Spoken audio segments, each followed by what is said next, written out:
اعوذ باللہ من الشیطان الرجیم بسم اللہ الرحمن الرحیم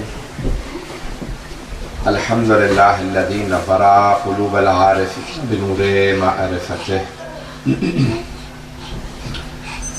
واثبت فؤاد انبیائہ واولیائہ بقصص الانبیاء والمرسلین واکمل ایمان المسلمین والمؤمنین بولایت علی امیر المؤمنین علیہ السلام.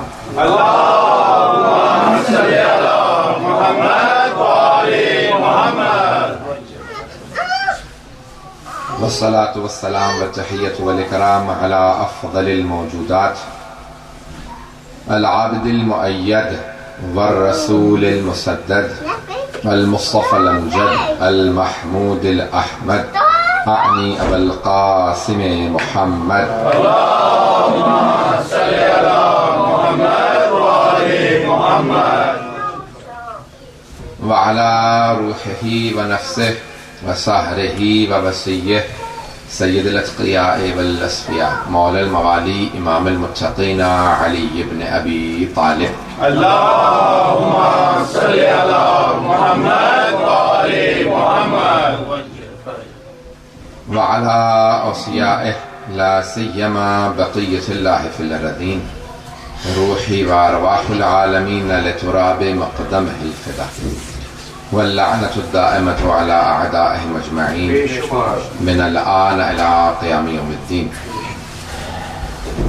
أما بعد فقد قال الله الحكيم في كتابه الكريم بسم الله الرحمن الرحيم فما خلقت الإنس والجن إلا ليعبدون صدق الله العلي العظيم. صلوات. اللهم صل على محمد وآل محمد وعجل فرجه. ایک سورہ فاتحہ کی درخواست ہے حاضرین کے تمام مہمانوں کے لیے، خصوصاً بانیان مجالس تصور حسین صاحب کے تمام مہمانوں کے لیے، رانا اقبال اعظم کے تمام مہمانوں کے لیے، اور کامران نقوی صاحب کے تمام مہمانوں کے لیے. فاتحہ. بسم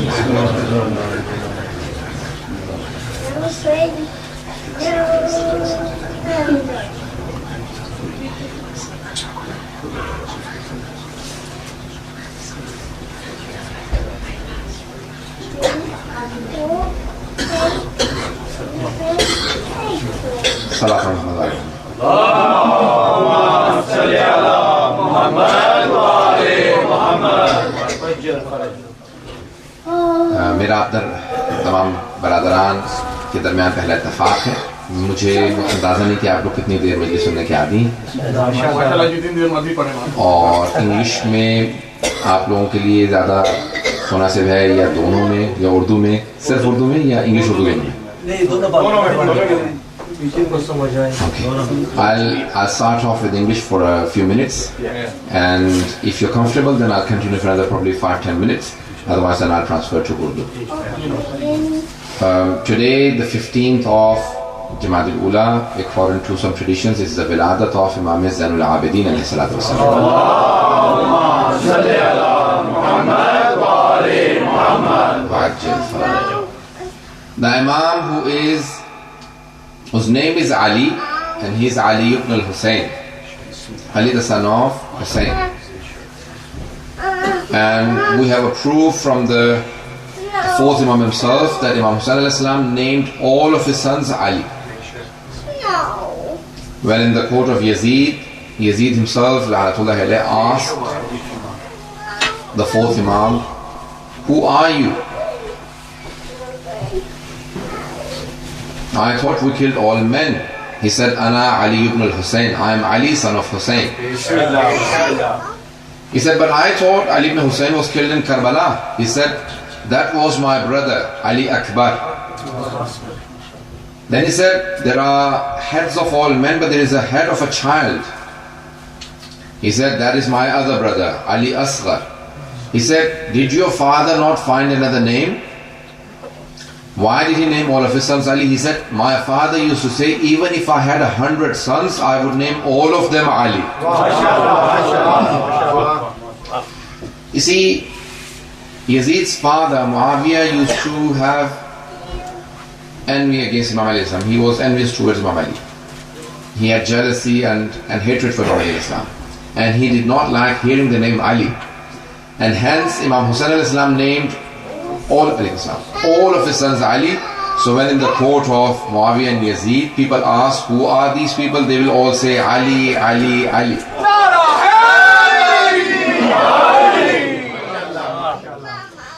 So today we are celebrating the wiladat of Imam Zainul Abidin alayhi salam, or Ali ibn Hussain. He has many titles, but two titles are very famous.